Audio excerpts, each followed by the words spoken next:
Okay, you forced my hand. Now let's talk about the black elephant in the room.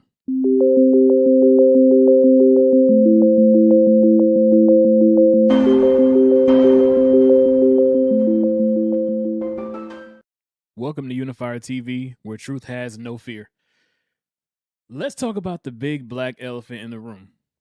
The big black elephant in the room is fake oppression, fake depression, fake systemic racism. It's all fake. It's all a game. And a lot of you black folks are falling for it. And yeah, you're not gonna like how I said that because I said you black folks, and it's like I'm separating myself from my own people. Look, I don't have a people. My people are the American people. My people are the people with the common sense. My people are the people who know what's going on outside of the media. So my people are not media driven. No matter what side of the spectrum you're on, no matter what race you are my people if you are awake and not woke. It's a big difference. Now, I know I'm coming out of the gate firing, but it's a topic that I think a lot of people are too afraid to talk about. But I am not. I'm tired of seeing it. I'm tired of hearing about it, and it's all a bunch of crap. It's all designed to keep us divided. It's all designed to keep us pissed off. It's all designed to keep us going at each other, and a lot of black folks keep falling for it. Okay, first of all, let me tell you this. I've had my run-ins with a lot of legal situations. Not a whole lot, but enough that it makes me want to stay away from that. And nothing major, but it was enough to get my attention and to make me make better decisions. My point is, I can't blame anyone white. I can't blame anyone within the court system. I can't blame any police officer for the decisions that I made. I also can't blame anyone white or anyone within the legal system for the roadblocks that I had set up for myself before this point. Now I thank God now that I'm able to get around those roadblocks and to do good things away from being held back. That's because I fought. I fought and I pushed and I decided to show society a better side of me. I decided to show people around me and the people who have followed me over the past few years and the people who believe in me. I decided to show everyone that I'm better than what's on that paper. I'm better than the trouble I've gotten into. And as much as people want to say, "Oh, you don't owe anyone anything," you don't have to prove anything. I do. I really do. Because whether you realize it or not, yes, sometimes black people can be ostracized. However, a lot of that attention is welcomed because of the decisions and the certain things that black people do as a society that welcomes that negative attention. Same thing with white people. There are certain things you could pull out about the white race that you can try to ostracize them and say, oh, white people are this way. You could say the same thing about the Hispanic family. And you could say, there's certain things about them that I don't like. You could say the same thing about Indian folks. You can pick out something from each race that in some small cases is more prevalent in certain races than others. That doesn't give anyone the right to ostracize people and put people in a box. However, sometimes things seem to fit. But if you don't want to be looked at in a certain way, it doesn't make sense for you to do those things that are like what people see. No, you don't have anything to prove if you're just living life, if you're just going into your workplace, if you're just doing what you have to do. But at the same time, if you want to show yourself to be different than what the stigma is and what the profile is of certain people, I'm specifically talking to black people right now. If you want to be looked at in a certain way, then do things differently. You say you don't owe anyone anything. Maybe you don't. However, if you're doing things that are feeding that stigma, feeding that ignorance, feeding that image, then it's your own fault.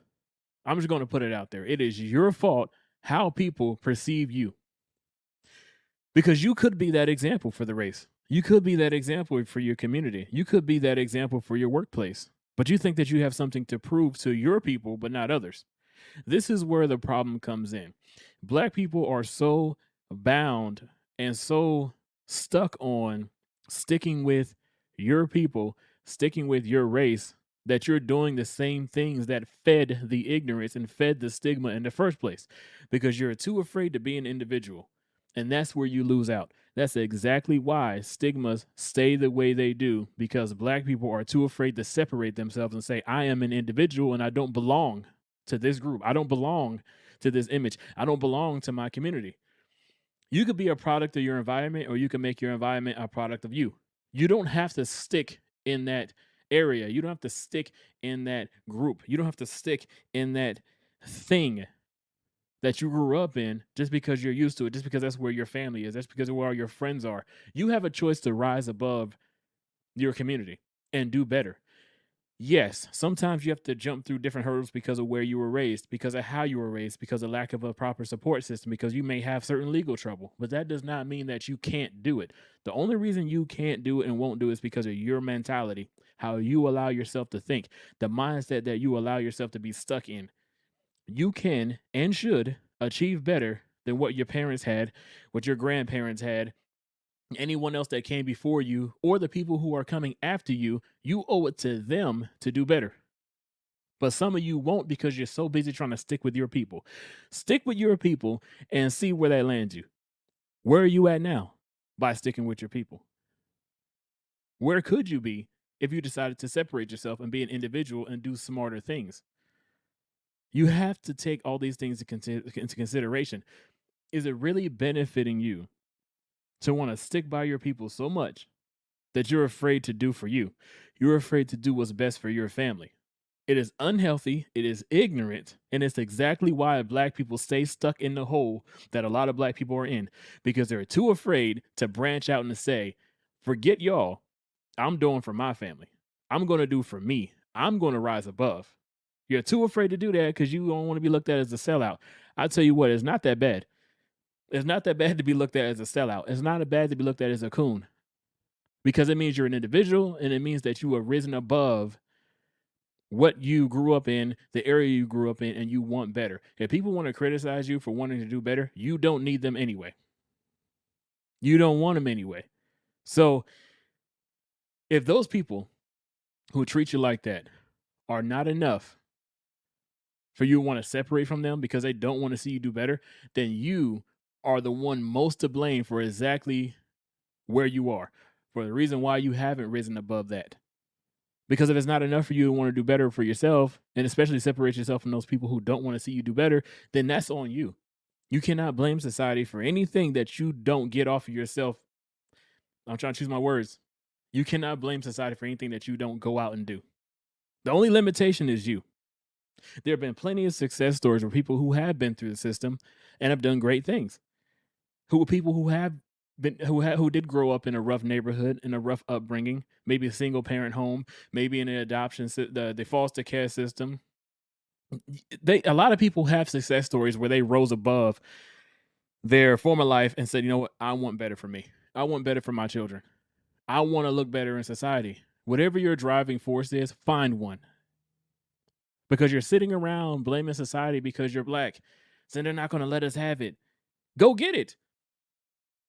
There's no such thing as them not letting us have it. I've known people who had pissed away interviews because the interviewer was white and they were going up against another candidate who was white, and they said they're not going to let me have it. They're white. That's your own fault if you stay broke. It's your own fault if you don't get that career. That's your own fault. You psyched yourself out because of what society told you about how you're seen as a black person.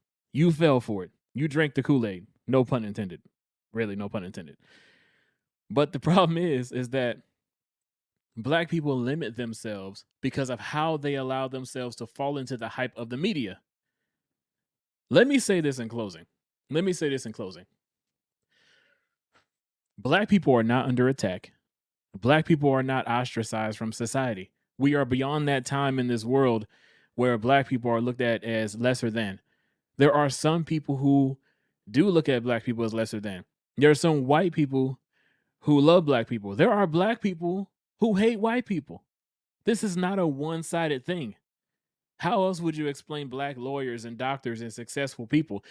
The funny thing is, the people that push this crap the most are the black millionaires and billionaires, like LeBron James and those other fools out there who want to push black people in these smaller communities with a lot less money than them.